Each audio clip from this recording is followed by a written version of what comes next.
for Global Autos at RBC Capital Markets. Great to have you on. The strategy behind the pricing is fascinating. If you just dig deeper and you take a look at the gross profit margins, you see Elon Musk saying, look, we need to gain market share. And then the big question is, are we in an EV price war? Yeah, I mean, I think a lot of folks are looking at the results today and worrying about what this means in terms of overall demand for Tesla. Like, is he worried about demand, and is that why he's cutting prices so much? But I think folks are maybe overanalyzing things a little bit. You have to put things in context. Pricing has been escalating for the past 3 years. From the year 2016 to 2019, pricing is only up 9%. From 2019 to 2022, globally, industry-wide, auto pricing is up 37%. And during 2022, Tesla actually was raising prices. So a lot of this is adjusting for the reality of the economy that we're about to head in today, higher interest rates, lower affordability. And what he's also trying to do is not just look at other EV makers. I think that is a mistake that a lot of us, analysts tend to do. We tend to pit them against other EV makers. He's targeting ICE, regular petrol cars, and trying to convert them to EVs. Today, if you look at the pricing of the Model 3 with the $7,500 IRA credit, it's the same price as a Toyota Camry. And everybody's worried about the gross profit margin they posted today, but their overall operating income margin is like 13, 14%. It's the same level as Mercedes or BMW. And they're selling a car at the same price as a Toyota Camry. So I tend to think that folks are maybe overanalyzing one day's quarter.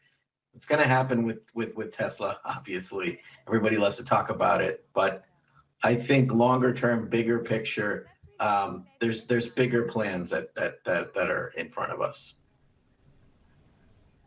Yeah, I mean, look, it's fascinating insight. And if you put it up against, the combustion engine vehicles, it is really interesting to see how margins differ. I mean, Tesla will, Elon says that I guess he would be making up earnings in what they'll be doing on the autonomy earnings later, which is fascinating. He's looking to the future. Are you convinced by that strategy?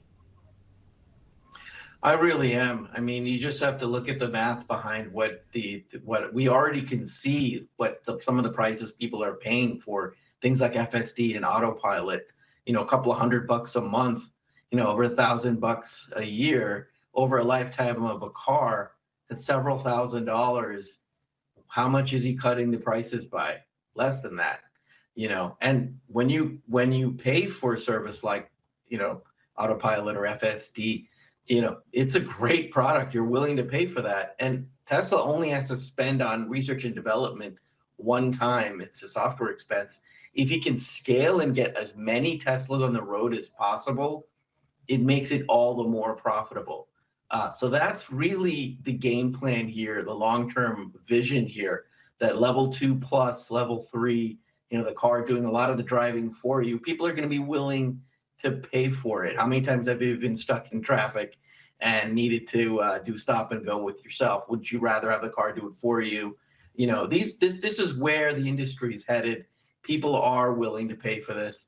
And if you're getting a $7,500 credit for Uncle Sam, maybe you'll be willing to pay a little more and get some of these self-driving type services that you didn't before.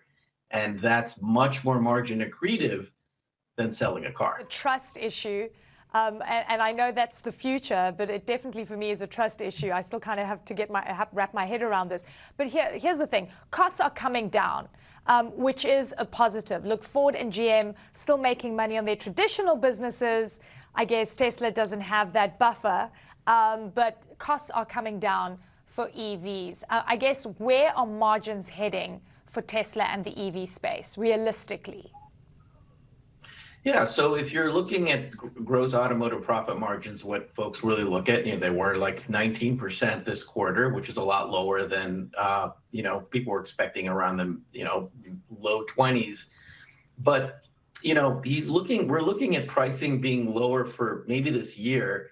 And then he clearly said on the earnings call that once macroeconomic situations, the conditions are reversing, he'll raise prices again. He said that long-term targets are 25% gross operating profit margins. That's demonstrably higher than the 19% they just posted. That's meaningful. And remember, they're doing the same operating margin as a Mercedes and a BMW today. What happens when battery prices, which is the main cost of an EV, starts coming down? It already has. They were talking about lithium, because the main cost of a lithium-ion battery, the main raw material, is down 60% since November.